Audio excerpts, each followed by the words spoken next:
Bismillahirrahmanirrahim. Saya sebagai ayahnya, sekarang udah bukan Ananda lagi nih, Ananda Ustadz.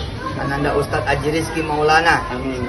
Sekarang SPD, tapi besok insya Allah beliau S2, S3 jadi doktor. Amin. Ya, doktor ke Haji Rizky Maulana. Amin. SPD, MA, insya Allah. Dan nanti menjadi guru besar. Amin.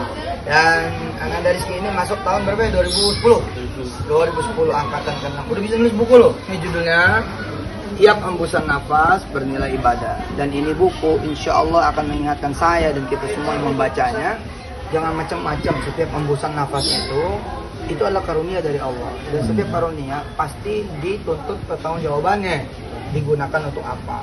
Nah, ketika kita nafas digunakan untuk kebaikan, maka nafas itu menambah nanti rezeki itu sendiri. Tapi ketika nafas digunakan untuk maksiat, maka nanti yang menjadikan kita malah bertambah-tambah dosanya, karena dihitung juga sebagai orang yang kufur nikmat. Ya, kufur nikmat yang paling kemudian tiap detik itu ya nafas ini. Kita ngomongin orang nggak mungkin nggak sambil nafas. Ya betul nggak? Kita ngegibah nggak mungkin nggak sambil nafas. Kita nyari kesalahan orang nggak mungkin nggak sambil nafas. Kita kemudian berzina nggak mungkin nggak sambil nafas. Curi, korupsi, meledek orang, ngehina orang, mencaci orang, ngebully orang, ya ngecilin orang, ngelemahin orang, hancurin orang, nggak mungkin nggak sambil nafas. Berarti kan bertambah-tambah dosanya. Dengan dosa apa? Menggunakan karunia Allah, menggunakan rezeki dari Allah untuk maksiat.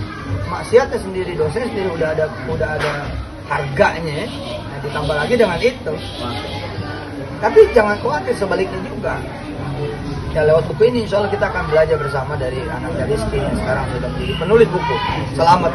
Beliau bahkan merelakan tidak S2 dulu.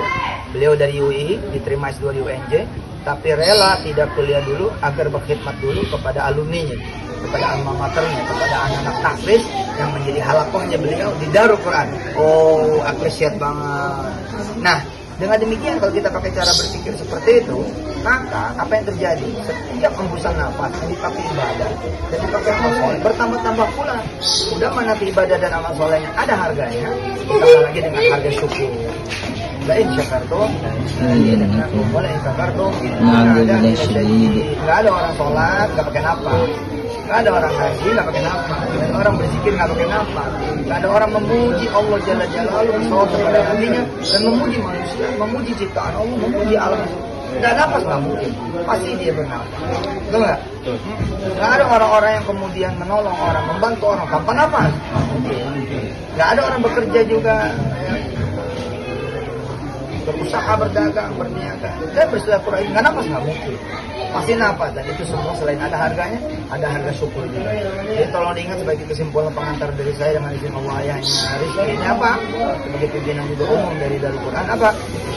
Kalau kemudian berbuat maksiat, dosa, keburukan, kejahatan, kejelekan, kesalahan, kelupaan diri, kedurhakaan, ya, konyolan, ya, kesengajaan, ya, dan segala macam akhlak yang madmumah, itu ada harganya. Maka bertambah-tambah lagi itu harganya ketika harganya itu harga kekufuran karena memakai nafas bukan pada tempatnya yang mengundang ketidakridhaan Allah Jalla Jalaluhu. Maka sebaliknya setiap ketaatan, setiap ibadah dan amal soleh bentuknya apapun itu adanya, maka dia selain ada harganya, bertambah-tambah pula harganya karena ada kesyukuran, kebersyukuran. Allahumma shalli wa sallim wa barik ala sayyidina Muhammad wa ala Muhammad. Mudah-mudahan buku ini adalah bukan buku yang terakhir, tapi buku pertama, dan lahir lagi buku-buku yang lain dari semua alumni Darul Quran. Amin. Allah. Dan mudah-mudahan bisa diterjemahkan ke dalam berbagai bahasa di dunia. Kemudian dibikin versi TikToknya sebab-sebab, separagraf, bikin versi TikToknya, bikin versi Instagramnya, bikin versi movie-nya. Iya dong, ya nggak? Itu kan banyak nih.